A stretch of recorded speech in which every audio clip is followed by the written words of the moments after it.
Hello बच्चों, नमस्कार। कैसे हैं आप सभी लोग? उम्मीद करता हूँ शानदार, जिंदाबाद, जबरदस्त होंगे और पढ़ाई लिखाई में एकदम मस्त होंगे।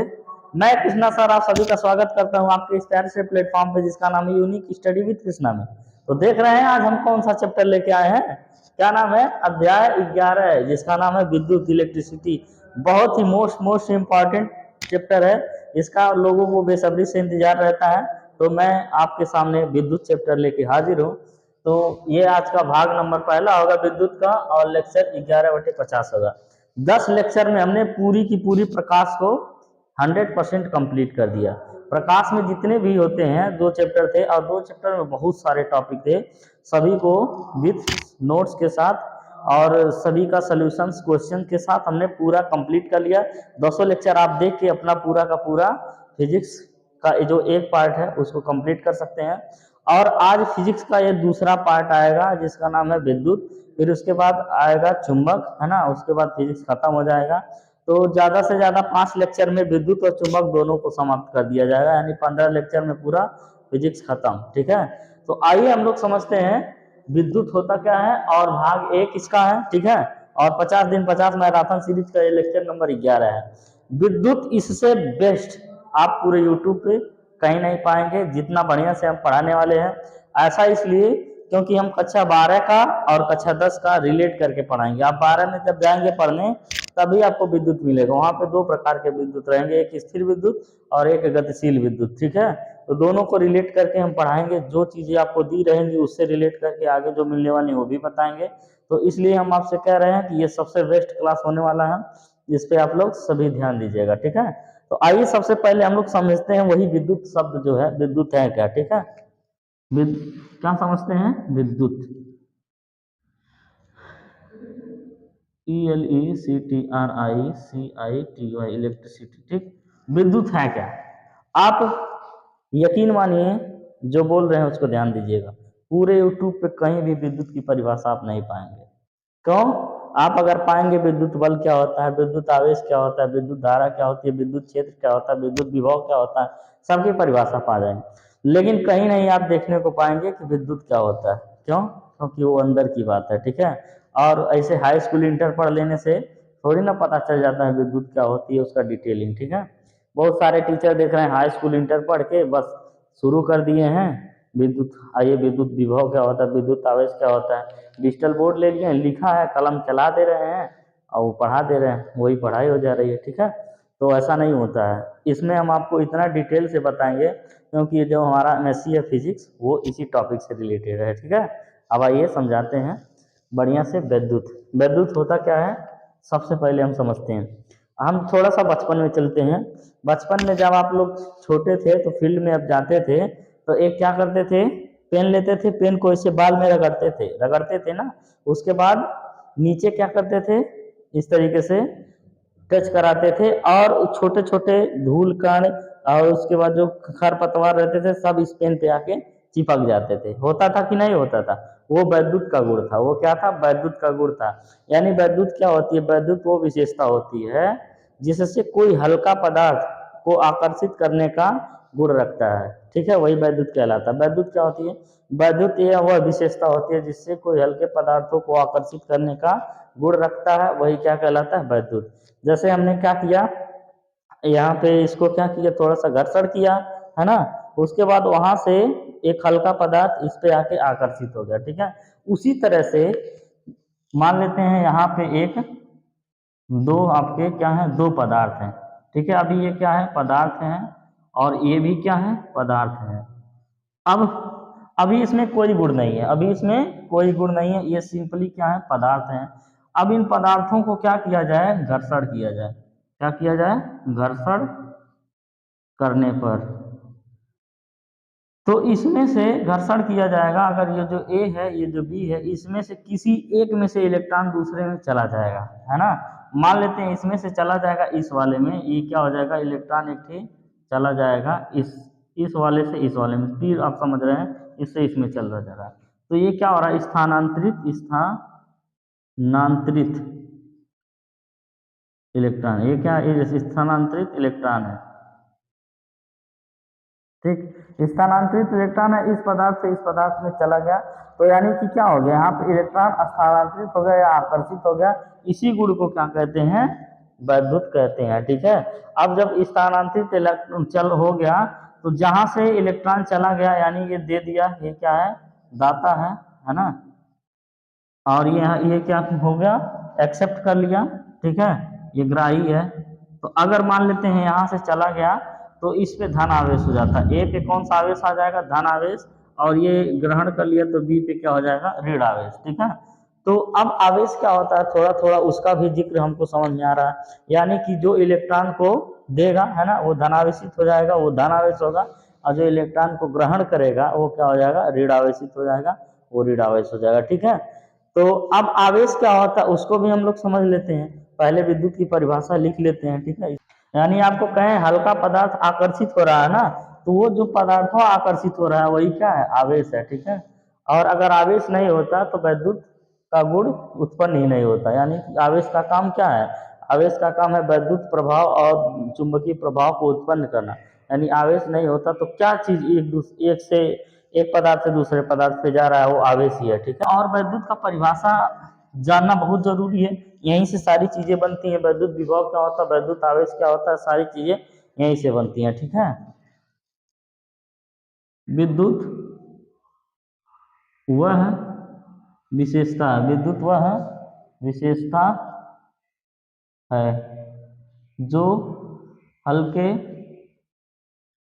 पदार्थों को हल्के पदार्थों को आकर्षित करता है,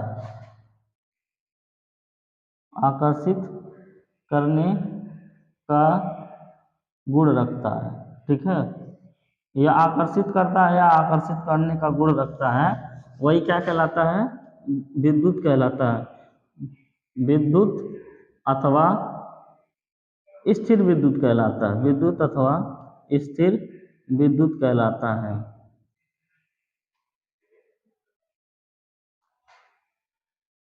ठीक, आपने समझ लिया विद्युत क्या होता है।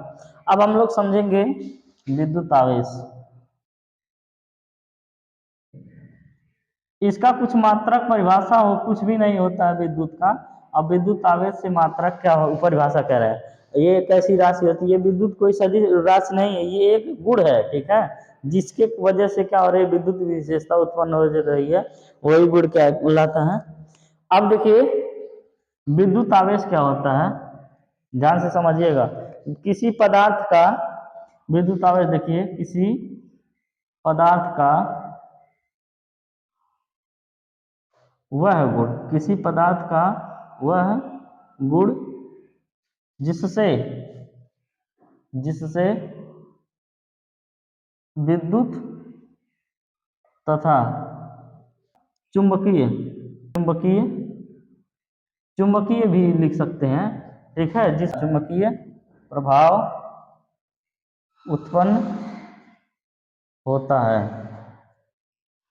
ठीक है, जिससे विद्युत तथा चुंबकीय प्रभाव उत्पन्न होता है, अब यही क्या कहलाता है, विद्युत आवेश कहलाता है, विद्युत आवेश कहलाता है। ठीक है। विद्युत आवेश कहलाता है। अब देखिए विद्युत आवेश कैसी राशि होती है, इसको व्यक्त करने के लिए दिशा की जरूरत पड़ती ही नहीं है, इसलिए इस सिर्फ परिमाण की आवश्यकता पड़ती है। ठीक, इसलिए ये क्या होती है, अदिश राशि होती है। देखिए इसे क्यों से प्रदर्शित करते हैं, इसे क्यों से प्रदर्शित करते हैं, इसे क्यों से प्रदर्शित करते हैं। अब यहाँ से लिखेंगे, यह एक कैसी राशि है, अदिश राशि है। यह एक क्या है, अदिश राशि है। ठीक है।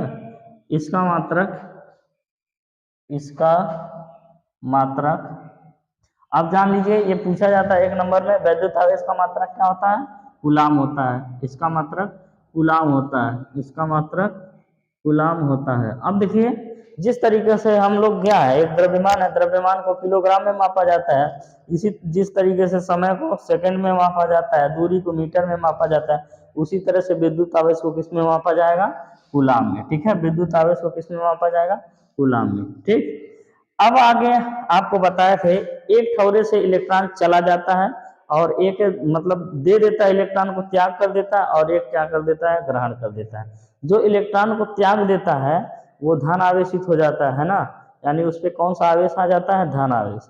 और जो इलेक्ट्रॉन को ग्रहण कर लेता है उस पर कौन सा आवेश आ जाता है, ऋण आवेश।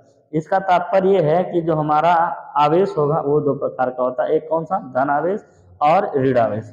ठीक है, क्या लिख सकते हैं, आवेश दो प्रकार के होते हैं, आवेश दो प्रकार के होते हैं।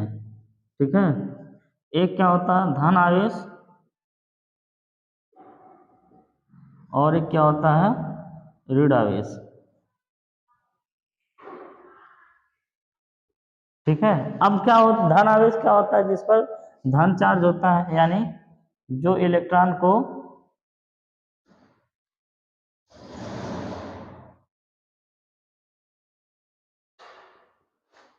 त्याग देता है वह धन आवेश होता है, धन आवेशित होता है।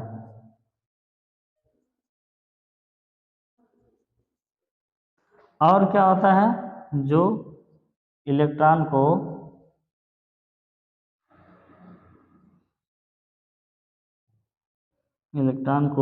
ग्रहण करता है, इलेक्ट्रॉन को क्या करता है, ग्रहण करता है, वह क्या होता है, ऋण आवेशित होता है।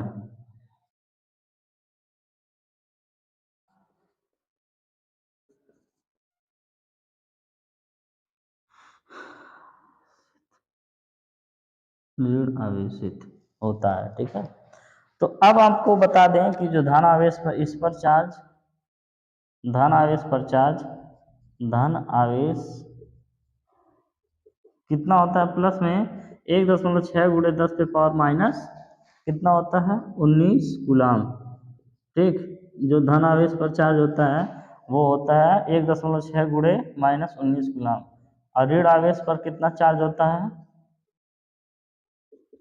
माइनस में 1.6 गुणे 10 पे पावर माइनस 19 कूलाम। सिर्फ और सिर्फ क्या है, अंतर है, यहाँ पे प्लस है, ये माइनस है। अब इसका मतलब ये नहीं है कि ये जो है माइनस में होता है, ये प्लस में होता है। ठीक है, यानी ये संख्या ऋणात्मक संख्या है, ये संख्या धनात्मक, ऐसा कुछ नहीं है। ये प्लस यही दर्शा रहा है कि ये धन आवेश है, पॉजिटिव आवेश चार्ज है। ठीक, ये माइनस ये दर्शा रहा है कि ये निगेटिव चार्ज है। ऐसा नहीं है कि ये संख्या माइनस में है, ये प्लस में है। ठीक है, क्योंकि प्लस माइनस को सिर्फ यही दर्शाना है कि ये पॉजिटिव है, धन आवेश है, ये ऋण आवेश है। ठीक है, और बाकी संख्या दोनों की लगभग एक ही, लगभग क्या, पूरी एक बराबर होती है। अब आगे हम लोग पढ़ेंगे, इसको मिटाते हैं, अगला टॉपिक हम लोग पढ़ेंगे कि जो वैद्युत का आवेश संरक्षण होता है उसी को यहाँ पे आप लोगों को बता दिया जाता है, क्यों बराबर यानी ई होता है, क्या होता है, क्यों बराबर यानी ई। लेकिन ये क्यों बराबर यानी आता कहाँ से, उसको हम बताएंगे। ठीक है, यहाँ पे इसको इसलिए बताना है क्योंकि क्यू बराबर यानी फार्मूला आता कैसे है, जैसे सब लोग लिखवा देते हैं लेकिन हम आपको बताएंगे आता कैसे है। जो नियम बताए थे अभी, दो ठो गोला बना के उसी को बताएंगे। जैसे ऊर्जा संरक्षण होता है, यानी कि जितनी भी ब्रह्मांड में ऊर्जाएं हैं सब नियत है, वो क्या हो रही हैं, ना तो उत्पन्न हो रही है ना नष्ट हो रही है, एक रूप से दूसरे रूप में बदल रही है। उसी तरह से आवेश भी संरक्षित है, यानी कि वो ना तो उत्पन्न हो रहा ना तो नष्ट हो रहा है। ठीक है, हो क्या रहा, एक रूप से दूसरे रूप बदल नहीं रहा, एक वस्तु से दूसरे वस्तु में स्थानांतरित हो रहा है। ठीक है, एक वस्तु से दूसरे वस्तु में स्थानांतरित हो रहा है। जैसे मान लेते हैं यहाँ पे दो गोला है। ठीक है, अब ये क्या है, पदार्थ है, ये पदार्थ ये है, ये यहाँ पे एक पदार्थ ये है, ये दोनों पदार्थ हैं।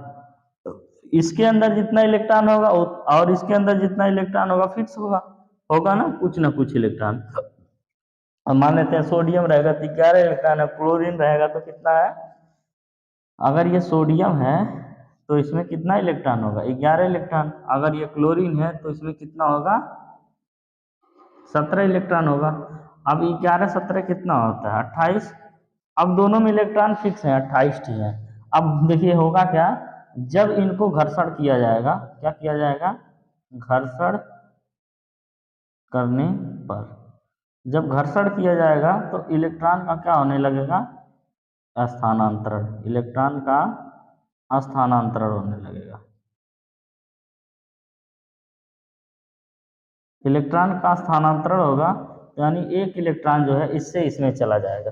अभी ये क्या था, सिर्फ पदार्थ था, अब कैसा पदार्थ हो गया, आवेश इससे उत्पन्न हो गया है ना, आवेशित पदार्थ हो गया। ये क्या हो गया, आवेशित हो गया। अभी ये भी आवेशित हो गया और ये भी क्या हो गया, आवेशित हो गया। दोनों क्या हो गए, आवेशित हो गए। अभी ये उदासीन थे। ठीक है, ध्यान से समझिए, बहुत अच्छी चीज बता रहे हैं, ध्यान दीजिएगा। ये आवेशित हो गया, ये भी आवेशित हो गया, और जब घर्षण नहीं किया गया था, इलेक्ट्रॉन का स्थानांतरण नहीं हुआ था, तो उदासीन हो गए थे। अब देखा जाएगा इसके ये कितना इलेक्ट्रॉन को दे सकता है और ये कितना इलेक्ट्रॉन को ले सकता है। तो आइए समझते हैं। पहले हम सोडियम का बनाते हैं स्ट्रक्चर। थोड़ा सा समय लगेगा, टाइम टेकिंग है, लेकिन आप ध्यान दीजिएगा। प्रोटॉन होते हैं नाभिक में, और बाकी इसमें 2 इलेक्ट्रॉन हो सकते हैं, इसमें 8, और तीसरे वाले कक्षा में कितना इलेक्ट्रॉन होगा, 1 होगा। अब हम बनाते हैं क्लोरीन का। किसका बनाते हैं, क्लोरीन का स्ट्रक्चर। ठीक है, ये नाभिक है, न्यूट्रॉन प्रोटॉन हो जाएंगे। नाभिक धनात्मक होता है इसलिए क्योंकि उसमें प्रोटॉन पाया जाता है, प्रोटॉन धनात्मक होता है, न्यूट्रॉन उदासीन होता है, और इलेक्ट्रॉन इसके चारों तरफ चक्कर लगाते हैं। पहले में 2 हो गया, दूसरा में 8, 2, 8, 10, और बचा कितना, 7, इसमें 17 हो गया। ठीक है, अब इस पे कितना है, सोडियम है, ये सोडियम है, इसमें 11 इलेक्ट्रॉन है, तो ये सोडियम लिख दिए 11 इलेक्ट्रॉन, इसमें 2, 8, 10 और 1। और ये क्या है, क्लोरीन का है, इसमें 17 इलेक्ट्रॉन होते हैं, लिख दिए। अब होता क्या है, जितने भी एटम होते हैं सब अपना ऑक्टेट पूरा करना चाहते हैं, जितने भी एटम होते हैं सब अपना ऑक्टेट पूरा करना चाहते हैं। थोड़ा सा केमिस्ट्री की तरफ हम लोग चल दिए हैं। ठीक, अब इसमें 1 इलेक्ट्रॉन ज़्यादा है और इसमें देखिए 1 इलेक्ट्रॉन कम है। अब इस वजह से ये इलेक्ट्रॉन को देना चाहेगा। ठीक है, ये इलेक्ट्रॉन को देना चाहेगा। जब 1 इलेक्ट्रॉन इनको दे देगा, 1 इलेक्ट्रॉन, तो यहाँ पे क्या हो जाएगा, Na से ये अब हो जाएगा Na प्लस, क्योंकि इलेक्ट्रॉन को त्याग दिया। अब धनावेशित हो गया ना, धनावेशित हो गया। और ये 1 इलेक्ट्रॉन को ग्रहण कर लिया। अब इसको चाहिए था 7, और एक 7 था, एक चाहिए था, तो ये ग्रहण कर लिया, तो ये क्या हो गया, Cl माइनस। अब ये क्या हो गया, ऋणावेशित हो गया। तो इससे ये निष्कर्ष निकलता है, जो इलेक्ट्रॉन होते हैं वो स्थानांतरित होते हैं, या तो 1 ही होगा, या 2 होगा, या 3 होगा, इस तरीके से होगा। कभी भी आधा अधूरा इलेक्ट्रॉन स्थानांतरित नहीं होगा, है ना।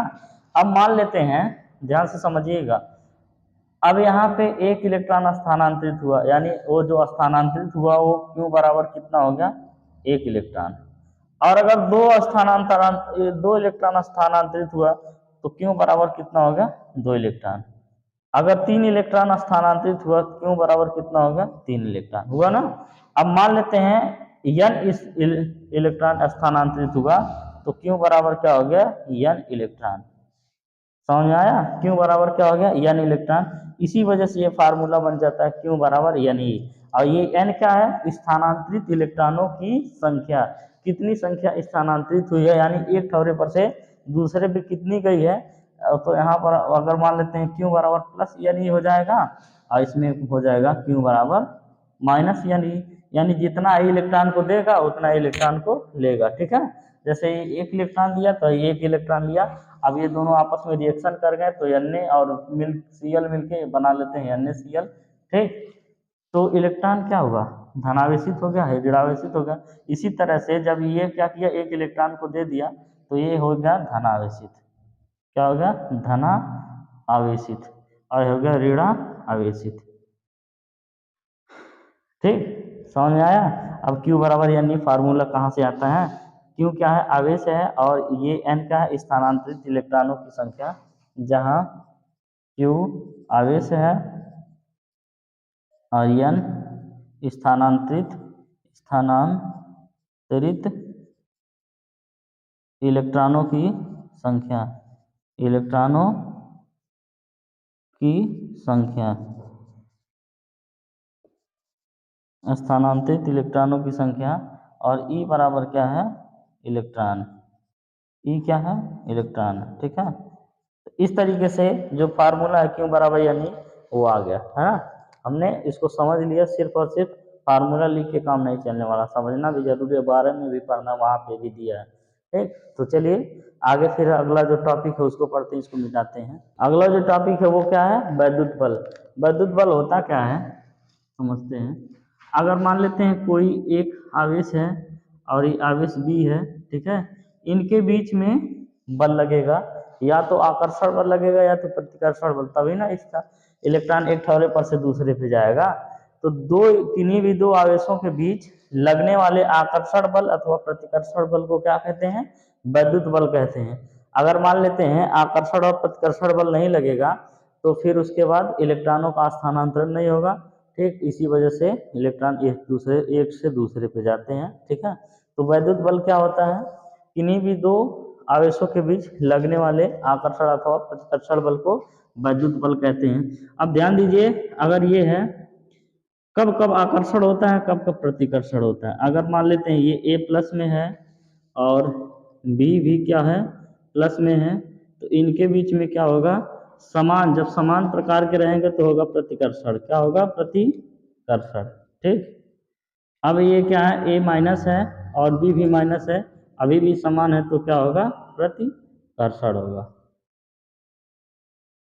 अब ये क्या है, अगर मान लेते हैं ए माइनस में है और बी क्या है, प्लस में है, तो ये विपरीत है ना, विपरीत। अब इनके बीच में क्या होगा, विपरीत आवेश है, तब जाके क्या होगा, आकर्षण होगा, ठीक है। तो जिस तरीके से हम लोग का नेचर है उसी तरीके से इन लोगों का भी नेचर है, ठीक है।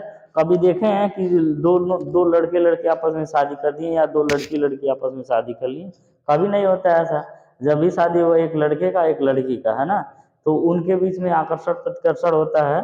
उसी तरह से इन लोगों के बीच में भी ये लोग भी नेचर रखते हैं, यानी जब ये मान लो माइनस वाला लड़की और प्लस वाला क्या है, लड़का, तभी जाके दोनों के बीच आकर्षण होगा। लड़का लड़का उधर ढकेलेंगे और लड़की लड़की ये भी आपस में ढकेलेंगे, आकर्षण होगा ही नहीं, सिर्फ और सिर्फ क्या होगा, प्रतिकर्षण। अब जब दोनों मिलेंगे तब तब क्या हो जाएगा, आकर्षण हो जाएगा, है ना। अब आकर्षण हो जाएगा, उसी के साथ सात फेरे सात वचन सब हो सकते हैं, ठीक है। तो आइए अब लोग समझते हैं वैद्युत बल क्या होता है। किन्हीं भी दो आवेशों के बीच आवेशों के बीच लगने वाले आकर्षण अथवा प्रतिकर्षण बल को क्या कहते हैं, विद्युत बल कहते हैं। क्या कहते हैं, विद्युत बल कहते हैं। इसे F से प्रदर्शित करते हैं, F से प्रदर्शित करते हैं।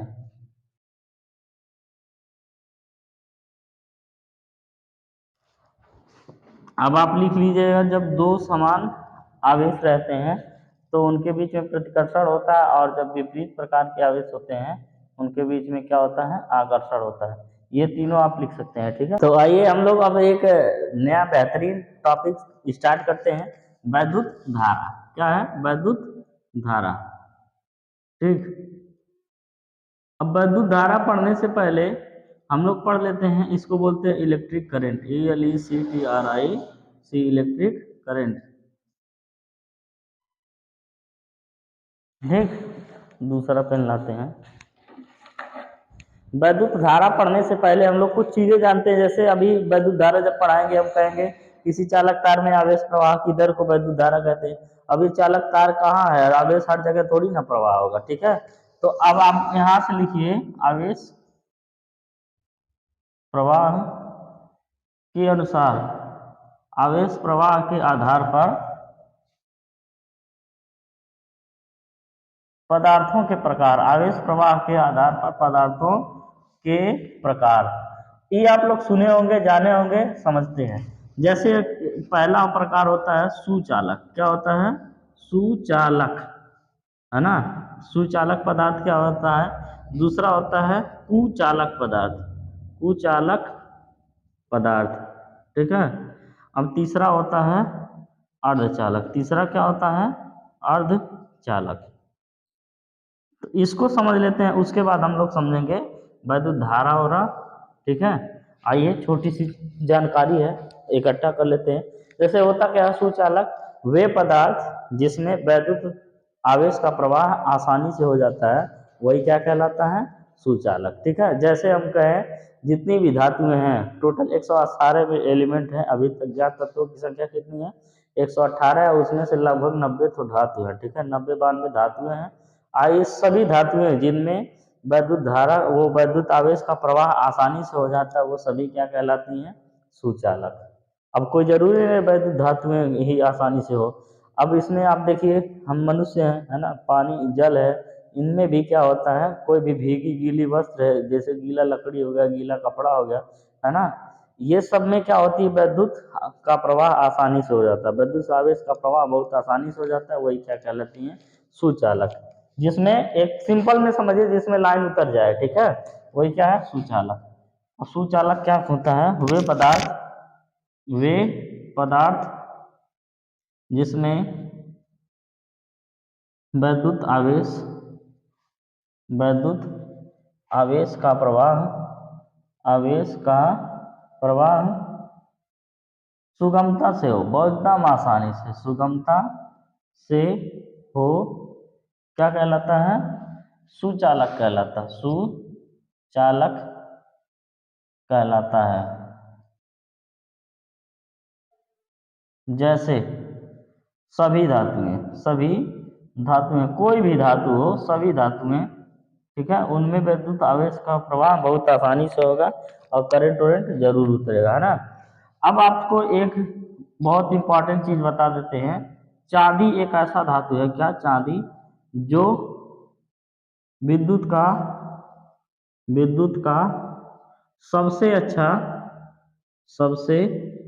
अच्छा सुचालक पदार्थ है। इस बारे में आप लोग नहीं जानते होंगे तो जान लीजिए, चांदी, है ना।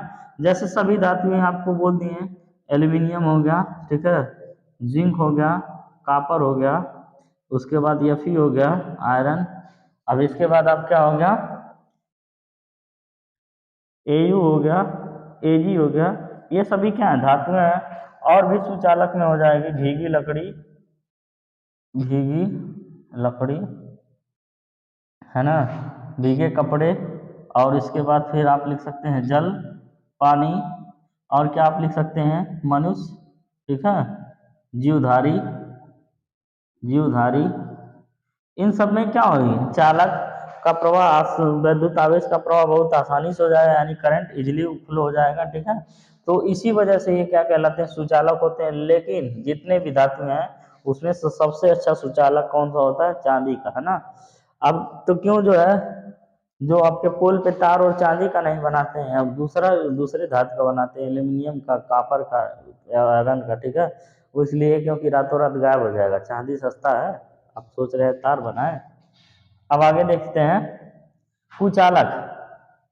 अब इसमें होगा क्या, विद्युत आवेश का प्रवाह आसानी से नहीं होगा। वे पदार्थ जिसमें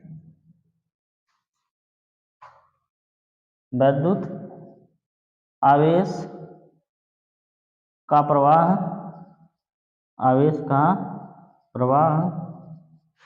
सुगमता से नहीं होता है,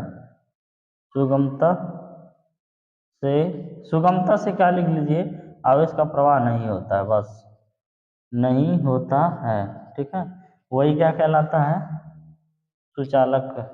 वह सुचालक वो कुचालक पदार्थ कहलाता है, ठीक है, कुचालक पदार्थ कहलाता है।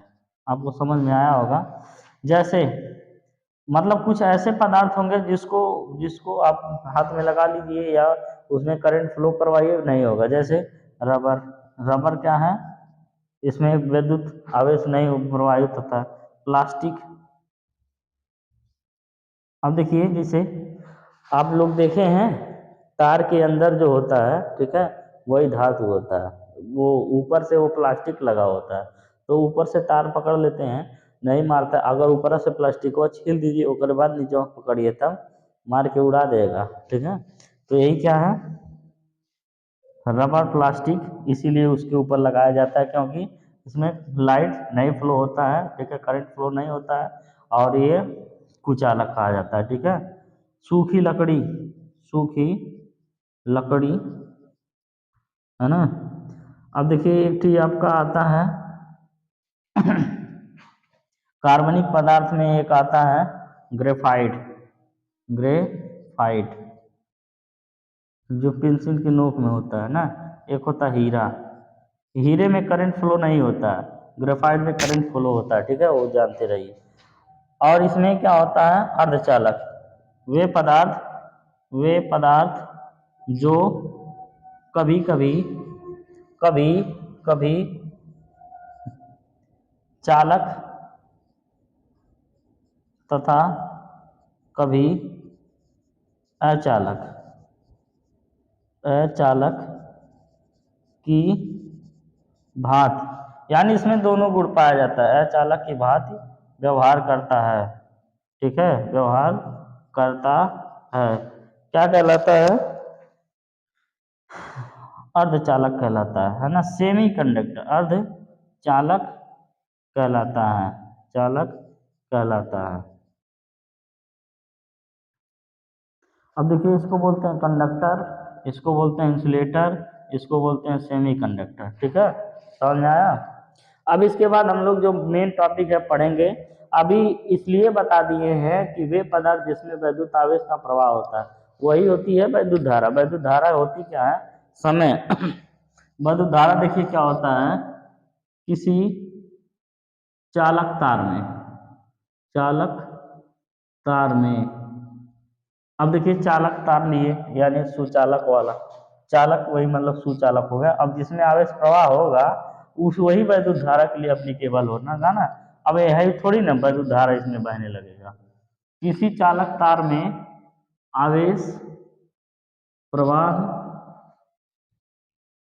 के दर को क्या कहते हैं, विद्युत धारा कहते हैं, दर को विद्युत धारा कहते हैं। जैसे ध्यान से समझिए, हम कह दिए यहाँ पे ये जो लाइट है, ठीक है, लाइट में क्या है एक तार गया है, ठीक, तार गया होगा और उसके बाद तार जाके बल्ब से जुड़ा होगा और बोर्ड से भी तार जुड़ा है। अब जैसे बटन दबाते हैं उसमें आवेश का प्रवाह होने लगता है और आवेश का जब प्रवाह होता है तो उसमें जाके जो तार जुड़ा है बल्ब में वो बल्ब जलने लगता है। किसके वजह से, आवेश के प्रवाह के वजह से बल्ब जल रहा है ना, वही विद्युत धारा कहलाती है। कितने समय में कोई आवेश प्रवाह हुआ है उस समय दर का नाम ले लिया जाए तो क्या कहलाता है, आवेश कहलाता है। यानी जब भी वैद्युत धारा होगा कितने समय में कोई आवेश प्रवाह होता है वही क्या कहलाता है, वैद्युत धारा। वैद्युत धारा बराबर आवेश बटे समय, समय जरूर आएगा, ठीक है, आवेश बटे समय। वैद्युत धारा को आई से प्रदर्शित करते हैं, आवेश को क्यू से और समय को टी से। आई बराबर क्यू बटे टी। अब इसका मात्रक हो जाएगा, क्यू का होता है कूलाम, ठीक, कूलाम, और प्रति समय का मात्रक होता है सेकेंड। अब इसको खोजा किसने था, एम्पियर नामक एक वैज्ञानिक ने, है ना। तो इसीलिए इसका एसआई मात्रक, इसका एसआई मात्रक क्या हो जाता है, एम्पियर होता है, एम्पियर होता है। अब समझते हैं ये एसआई मात्रक है ही है, एम्पियर है ही कौन, मीठी मात्रक आ गया। अब आप समझिए मात्रक जब आपको कक्षा 9th में पढ़ाया गया था तो मात्रक 3 प्रकार के बताए गए थे, नई जानकारी हम बता देते हैं। एक सीजीएस होता है, एक एमकेएस होता है, एक एसआई मात्रक होता है। जैसे जो छोटे मात्रक होते हैं वो सीजीएस मात्रक कहलाते हैं और जो बड़े मात्रक होते हैं वो, ठीक है, एमकेएस मात्रक कहलाते हैं। और एक एसआई मात्रक होता है सिस्टम ऑफ इंटरनेशनल यूनिट, यानी वो मात्रक जो है किसी एक पर्टिकुलर देश में नहीं चलेगा, पूरे भारत में और पूरे विश्व में वही मात्रक चलेगा, उसी को बोलते हैं इंटरनेशनल यूनिट, है ना, एसआई मात्रक। और यही मात्रक जो हम लोग पढ़ेंगे, यानी वैद्युत धारक मात्रक अगर एम्पियर पढ़ दिए, ये चाइना में भी पढ़ा रहे होंगे, ये पाकिस्तान में भी पढ़ा रहे होंगे, या सभी देशों में पढ़ा रहे होंगे, अमेरिका में भी यही चल रहा होगा, ठीक है। वैद्युत धारा इलेक्ट्रिक करंट का एसआई मात्रक एम्पियर। एसआई मात्रक का साफ साफ समझ लीजिए, जब वैज्ञानिक के नाम पे कोई मात्रक आ जाए उसी को बोलते हैं एसआई मात्रक, ठीक है। तो ये अपने देश के सब वैज्ञानिक थोड़ी ना है एम्पियर, न न्यूटन अपने देश के, न एम्पियर हैं। अपने देश के कौन है, सीवी रमन है, एस चंद्र बोस हैं, इस तरीके से कुछ लोग अपने देश के भी हैं, लेकिन यहाँ पे ये सब अपने देश के नहीं हैं। अब आगे समझते हैं। तो इसीलिए इसका SI मात्रक है, यानी पूरा विश्व इसी मात्रक को पढ़ता है, ठीक है। अब अगला क्या है, यहाँ लिख देते हैं, यह एक अदिश राशि है। कैसी राशि है, अदिश राशि है, ठीक है। इसका मात्रक, इसका SI मात्रक लिखे ही हैं, इसका SI मात्रक क्या होता है, एम्पियर होता है।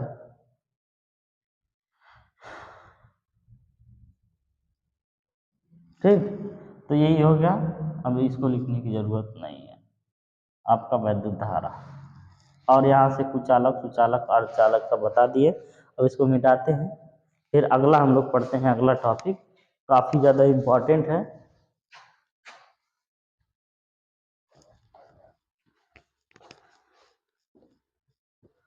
अब यहाँ से आपके क्वेश्चन भी बनते हैं, यहाँ से क्वेश्चन भी बनते हैं। एक फार्मूला इसी से और बता देते हैं, क्योंकि हम कुछ जानते हैं। क्या जानते हैं, अभी बताएं, Q बराबर होता है NE, ठीक। तो I बराबर हो जाएगा Q के जगह NE रख देंगे, NE/T। एक फार्मूला आपका और बन जाएगा, ठीक है। अब ये दोनों फार्मूले क्वेश्चन लगाने के काम में आएंगे।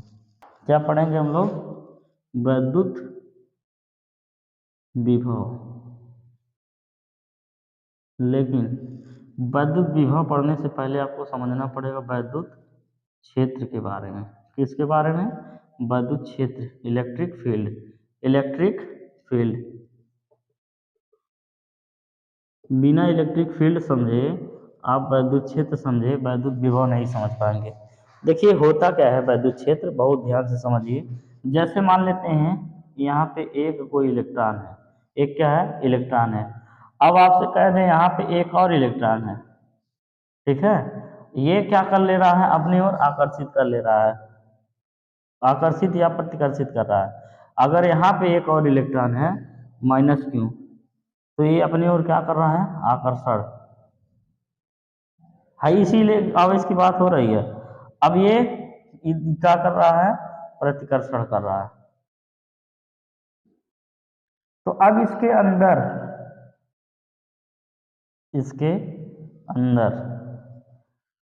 कहीं भी चारों तरफ, इसके अंदर कहीं भी चारों तरफ कोई भी आवेश रखेंगे, तो वो आवेश चाहे ऋणात्मक हो चाहे धनात्मक हो, इसको क्या करेगा, इसके प्रभाव में वो रहेगा। यानी चाहे वो ये उसको आकर्षित कर देगा चाहे प्रतिकर्षित कर देगा ना, तो इसी आवेश का वो क्षेत्र कहलाने लगेगा।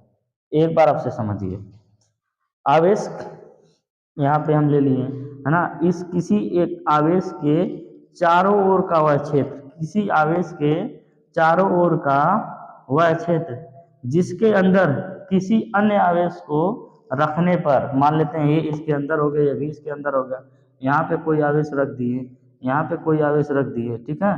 तो इनको भी खींचेगा, इनको भी खींचेगा, इनको भी, इनको भी, इनको भी। यानी कि अगर जो है प्लस में है, इनको प्रतिकर्षण का अनुभव कराएगा, इनको प्रतिकर्षण का अनुभव कराएगा, इनको आकर्षण का अनुभव कराएगा, इनको भी आकर्षण का अनुभव कराएगा, ठीक। अगर यहाँ पे कहीं भी रहे, यहाँ पे लिख दिए -Q, इनको भी आकर्षण का अनुभव कराएगा, यहाँ पे लिख दिए +Q, इनको प्रतिकर्षण का अनुभव कराएगा, कराएगा ना। तो यानी कि वैद्युत क्षेत्र है क्या, किसी आवेश के चारों ओर का वह क्षेत्र, चारों ओर का वह क्षेत्र जिसमें किसी अन्य आवेश को रखने पर आकर्षण अथवा प्रतिकर्षण बल का अनुभव करता है, वही क्या कहलाता है, वैद्युत क्षेत्र। जैसे मान लेते हैं एक अपना स्कूल है, ठीक है, स्कूल के हम प्रिंसिपल हैं कुछ समय के लिए, मान लेते हैं, मानने में क्या है, जो कि है नहीं, सिर्फ टीचर हैं इंटर कॉलेज के। अब समझते हैं है क्या, एक स्कूल है, स्कूल के हम प्रिंसिपल हैं। अब जो पूरा स्कूल का ग्राउंड होगा, ठीक है, उस ग्राउंड में जितने बच्चे होंगे उन सभी पे हमारा प्रभाव रहेगा कि नहीं, है ना। अगर कोई शरारत कर रहा है तो उसको मार के डांट के समझा सकते हैं, ठीक है, कोई नहीं पढ़ रहा है उसको भी बोल सकते हैं, कोई घूम रहा है उसको भी बोल सकते हैं, ठीक। लेकिन जैसे स्कूल के बाहर निकल जाएगा, वैसे क्या हो जाएगा, हमारा प्रभाव उस पे से खत्म हो जाएगा। अब कोई जो है बाहर शादी विवाह में कपड़ा नचावत है ऐसे और डांस कर रहा है, हम देख लिए, तुम थोड़ी ना बोलने जाएंगे कि काहे यहाँ पे कर रहे हो, जाओ पढ़ाई लिखाई करो, ऐसा थोड़ी ना कहेंगे। उसका मर्जी है, वो क्या है, हमारे प्रभाव से बिल्कुल बाहर है, ठीक है। तो इसी तरह से ये क्या है, अब ये जो आवेश है इसके अगर क्षेत्र में कोई रहेंगे, इस प्रिंसिपल साहब के क्षेत्र में कोई भी लड़का आएगा तो इनके प्रभाव में रहेगा, अगर बाहर है तो कोनो मतलब नहीं है, तो यही इनका क्षेत्र हो जाएगा। और वो स्कूल क्या है, प्रिंसिपल जी का क्षेत्र है। इसी तरह से अगर मान लेते हैं आवेश के जगह हम चुंबक रखते हैं तो यहाँ पे एक और चुंबक रहता, वो खींच लेता, फिर आगे रखते नहीं खींच पाता, तो जहाँ तक खींच सकता था वही उस चुंबक का प्रभाव था, तो हो जाता चुंबकीय प्रभाव। इसी तरह से गुरुत्वाकर्षण जानते हैं ना, जो आपका पृथ्वी है कुछ ऊपर तक जाके वस्तुओं को खींच के अपने तरफ ला रहा है, लेकिन जब उससे ऊपर चले जाएंगे तब खींच पाएगा, नहीं खींच पाएगा, वही निर्वात हो जाएगा। तो इसी तरह से वो गुरुत्वीय प्रभाव है। कौन सा प्रभाव है, गुरुत्वीय प्रभाव, यानी पृथ्वी जहाँ तक खींच रहा है वहाँ तक पृथ्वी का प्रभाव उसको बोला जाता है गुरुत्वीय प्रभाव, और चुंबक जहाँ तक दूसरे को जो है प्रभावित कर दे रहा है वो चुंबकीय प्रभाव है। इसी तरह से आवेश किसी अन्य आवेश को जहाँ तक प्रभावित करेगा वो विद्युत क्षेत्र है, ठीक है। तो इस तरीके से आप लोग समझे होंगे। अब इसको लिखेंगे कैसे, किसी आवेश के, किसी आवेश के चारों ओर का वह क्षेत्र, किसी आवेश के चारों ओर का वह क्षेत्र जिस जिसमें किसी अन्य आवेश को, जिसमें किसी अन्य आवेश को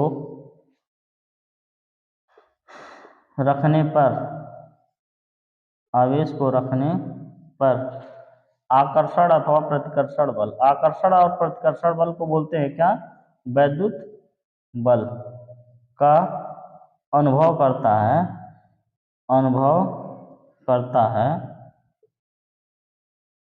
उस आवेश का, उस आवेश का वैद्युत क्षेत्र कहलाता है, वैद्युत क्षेत्र कहलाता है, ठीक है। उस आवेश का क्या कहलाता है, वैद्युत क्षेत्र कहलाता है, ठीक। तो इतनी बातें आपको समझ में आई होगी। अब अगला जो है हम लोग पढ़ेंगे वैद्युत विभव। वैद्युत विभव क्या समझते हैं, वैद्युत विभव ये इंपॉर्टेंट चीज है, ये पूछा जाता है। इलेक्ट्रिक, ELECTRIC, इलेक्ट्रिक पोटेंशियल,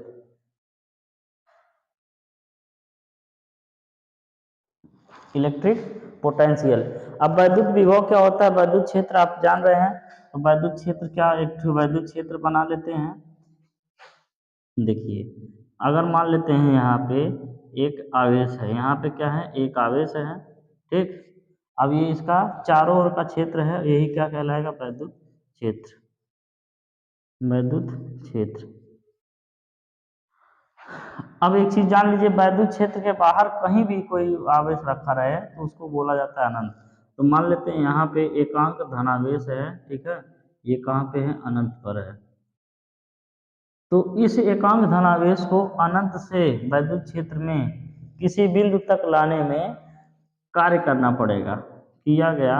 जैसे ये आवेश लाएंगे तो कार्य करना पड़ेगा ना, किया गया कार्य, क्या है, किया गया कार्य। तो किसी भी आवेश को अनंत से वैद्युत क्षेत्र में लाते हैं तो दो चीजें होती हैं, क्या दो चीजें, एक लगाया गया बल, लगाया गया बल या बल लगता है, और दूसरा क्या होता है, किया गया कार्य होता है, ठीक है। तो अब हम लोग समझेंगे कि होता क्या है, समझिए ध्यान से। एकांक धनावेश को, एकांक धनावेश को अनंत से वैद्युत क्षेत्र में किसी बिंदु तक लाने में किया गया कार्य वैद्युत विभव कहलाता है। अगर मान लेते हैं इसी को एक और तरीके से बोले, एकांक धनावेश को अनंत से वैद्युत क्षेत्र में किसी बिंदु तक लाने में लगाया गया बल बोलेंगे तो हो जाएगा वो वैद्युत क्षेत्र की तीव्रता हो जाएगा, ठीक है। तो आप लोग एक लिखेंगे वैद्युत क्षेत्र की तीव्रता, वैद्युत क्षेत्र की तीव्रता। ठीक, कक्षा 12 के सिलेबस के हिसाब से पढ़ा रहे हैं, सारी चीजें 12 में दिया हुआ। विद्युत क्षेत्र की तीव्रता दोनों एक साथ समझ लेते हैं। होगा क्या, एकदम ध्यान से समझिए। लाने में किया गया कार्य विद्युत क्षेत्र विद्युत विभव कहलाएगा, और लाने में लगाया गया बल विद्युत क्षेत्र की तीव्रता कहलाएगा। ठीक है, लिखिए यहाँ पे, पहले इसको लिखिए। एकांक धनावेश को, एकांक धनावेश को अनंत से, कहाँ से, अनंत से विद्युत क्षेत्र में, कहाँ, विद्युत क्षेत्र में किसी बिंदु तक, किसी बिंदु तक लाने में, अब आप बताओ किया गया कार्य होगा कि लगाया गया बल, किया गया कार्य होगा, है ना। लाने में किया गया कार्य, लाने में किया गया कार्य क्या कहलाता है, विद्युत विभव कहलाता है, विद्युत विभव कहलाता है। ठीक है, विद्युत विभव कहलाता है। अब इसके बाद हम लोग समझ लेते हैं विद्युत क्षेत्र की तीव्रता क्या है। अभी रुक जाए, विद्युत विभव का मात्रक लिख लेते हैं। विद्युत विभव एक कैसी राशि है, अदिश राशि है। कैसी राशि है, अदिश राशि है। राशियां दो तरह की होती है, सदिश राशि और अदिश राशि। जानते ही हैं, जिनको दिशा और परिमाण की आवश्यकता पड़ती है वो सदिश होती है, और जिनको सिर्फ परिमाण की आवश्यकता पड़ती है, दिशा की आवश्यकता नहीं पड़ती है, वो क्या होती हैं, अदिश राशियाँ होती, अदिश राशियाँ होती हैं। और इसका मात्रक, इसका यसाई मात्रक क्या होता है, मात्रक वोल्ट होता है, वोल्ट होता है। वोल्ट नामक वैज्ञानिक ने इसको खोजा था, इसलिए इसका SI मात्रक क्या होगा, वोल्ट होगा। किसका, विद्युत विभव का। अब समझते हैं कि विद्युत विभव बराबर क्या हो जाएगा। विद्युत विभव बराबर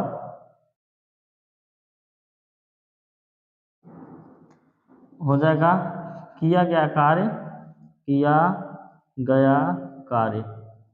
ठीक, सिर्फ कार्य लिखेंगे तब वो कोई दिक्कत नहीं है, किया गया कार्य और बटे परीक्षण आवेश। सिर्फ आवेश लिखेंगे तभी कोई दिक्कत नहीं है, परीक्षण आवेश भी लिख सकते हैं। तो यहाँ से V बराबर हो जाएगा W बटे Q या Q0।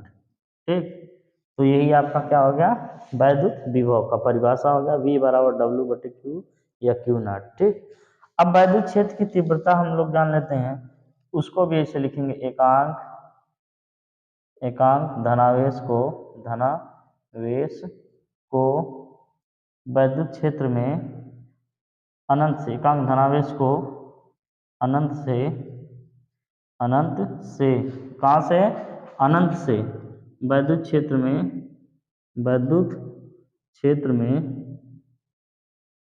किसी बिंदु तक लाने में लगाया गया, क्या रहेगा, किया गया कार्य की लगाया गया बल, लगाया गया बल विद्युत क्षेत्र की तीव्रता कहलाता है, विद्युत क्षेत्र की तीव्रता कहलाता है। ठीक है, क्या कहलाता है, विद्युत क्षेत्र की तीव्रता कहलाता है। ठीक है, अब क्या हो जाएगा, विद्युत क्षेत्र, अब ये क्या हो जाएगी, यह एक सदिश राशि होती है। क्या होती है, सदिश राशि होती है, यह एक सदिश राशि होती है। ठीक है, इसका मात्रक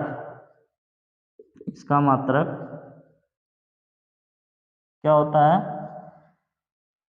न्यूटन प्रति कूलम। जैसे इसका एक और मात्रक हो जाएगा, इसका मात्रक हो जाएगा जूल प्रति कूलम, जूल प्रति कूलम हो जाएगा। इसी तरह से इसका मात्रक क्या होता है, न्यूटन प्रति कूलम। अब देखिए कैसे होता है, विद्युत क्षेत्र की तीव्रता, विद्युत क्षेत्र की तीव्रता, विद्युत क्षेत्र की तीव्रता बराबर हो जाएगा, विद्युत क्षेत्र की तीव्रता बराबर हो जाएगा एकांक धनावेश को, क्या नाम है, किया गया, लगाया गया बल, लगाया गया बल बटे क्या हो जाएगा, परीक्षण आवेश, परीक्षण आवेश। तो वैद्युत क्षेत्र की तीव्रता को ई से डिनोट करते हैं, ई इक्वल टू एफ बटे क्यू या क्यू नॉट। ठीक, ये आपका फार्मूला हो गया। अब आप समझते हैं वैद्युत विभवांतर के बारे में, तुरंत यही समझ लेते हैं, ज़्यादा काम झाम नहीं करना। वैद्युत विभवांतर, यही आज का लास्ट होगा, वैद्युत विभवांतर। Potential, electric potential difference, electric potential difference. ठीक, देखिए ध्यान से समझिए। अभी हम क्या कर रहे थे, अनंत से एक बिंदु तक किसी ला रहे थे। अब अगर मान लिया जाए ये वैद्युत क्षेत्र के लिए लिखवा रहे हैं, ठीक है, यहाँ पे एक वैद्युत क्षेत्र ले लिए, क्या नाम है, वैद्युत क्षेत्र। ठीक, वैद्युत क्षेत्र ले लिए, तो वैद्युत क्षेत्र में यहाँ पे एक बिंदु ए है और इस पे क्यों आवेश है, ठीक है, प्लस क्यों क्या है, आवेश है। इस एक बिंदु से दूसरे बिंदु तक, ये बिंदु बी है, इस एक बिंदु से दूसरे बिंदु तक आवेश को ले जाने में किया गया कार्य, किया गया कार्य, किया गया कार्य।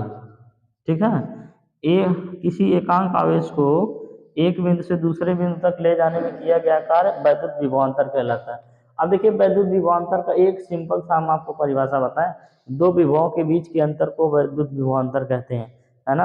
आप लिख देंगे गलत नहीं है, लेकिन लिखना जरूरी नहीं है, ठीक है, सिर्फ जानते रहिए वैद्युत विभवांतर। अब हम बताएंगे कैसे। ठीक है, अगर मान लेते हैं यहाँ पे ये वी ए है, ठीक है, वी ए, और यहाँ पे वी बी है, जो विभवांतर अगर यहाँ पे ये है, ये वी बी है, तो इनके बीच का जो अंतर होगा वही तो क्या कहलाएगा, वैद्युत विभवांतर। तो इसको लिखेंगे कैसे, एकांक धनावेश को, धनावेश को वैद्युत क्षेत्र में, वैद्युत क्षेत्र में एक बिंदु से, एक बिंदु से दूसरे बिंदु तक, दूसरे बिंदु तक ले जाने में, ले जाने में किया गया, किया गया कार्य क्या कहलाता है, विभवांतर कहलाता है। कौन सा विभवांतर, वैद्युत विभवांतर कहलाता है। ठीक है, अब ये भी है, इसका भी मात्रक वही होता है, क्योंकि आपको बता दें ये दो विभवों के बीच में अगर दो विभव के बीच में अंतर है तो जो घटाने के बाद बचेगा वो भी तो विभवांतर होगा, है ना। जैसे 1 लीटर दूध है, 1 लीटर दूध में से आधा लीटर दूध निकाल दिए तो आधा लीटर दूध है बचेगा ना, ऐसा नहीं ना है आधा लीटर पानी बच जाएगा। तो उसी तरह से जब विभवांतर में से विभवांतर निकालेंगे तो बचेगा वो भी क्या होगा, विभव में से विभव को निकालेंगे, जो बचेगा वो भी विभव ही होगा। ठीक, दूसरा कुछ हो नहीं जाएगा, इसीलिए इसका भी मात्रक क्या होता है, वोल्ट होता है, सारी चीजें वही होती है ना। अब लिखेंगे विभवांतर, विद्युत विभवांतर, विद्युत विभवांतर बराबर हो जाएगा कार्य बटे आवेश, मात्रक वही फार्मूला होगा, है ना, जूल प्रति कूलाम। ठीक, अब देखिए विभवांतर को लिखेंगे डेल्टा वी बराबर डब्ल्यू बटे क्यू। अब डेल्टा वी क्या होता है, वे विभवांतर में परिवर्तन, यानी V B minus V A, या तो V two minus V one बराबर हो जाएगा डब्ल्यू बटे क्यू। ठीक है, यही आपका क्या हो जाएगा, विभवांतर। ठीक, आई बात समझ में। चलिए ठीक है, आज के लिए बस इतना ही, फिर आगे की कहानी अब अगले एपिसोड में होगी, जो आगे हम लोग पढ़ेंगे, ओम का नियम पढ़ेंगे, बहुत इंपॉर्टेंट चीज़ है। और इसके बाद फिर प्रतिरोध के बारे में पढ़ेंगे, प्रतिरोधों का संयोजन पढ़ेंगे, श्रेणी क्रम समांतर क्रम ऐसे से, और उसके बाद फिर ऊर्जा शक्ति पढ़ेंगे, फिर किलोवाट घंटा के बारे में पढ़ेंगे, तब जाके ये चैप्टर समाप्त होगा। ठीक है, चलिए धन्यवाद।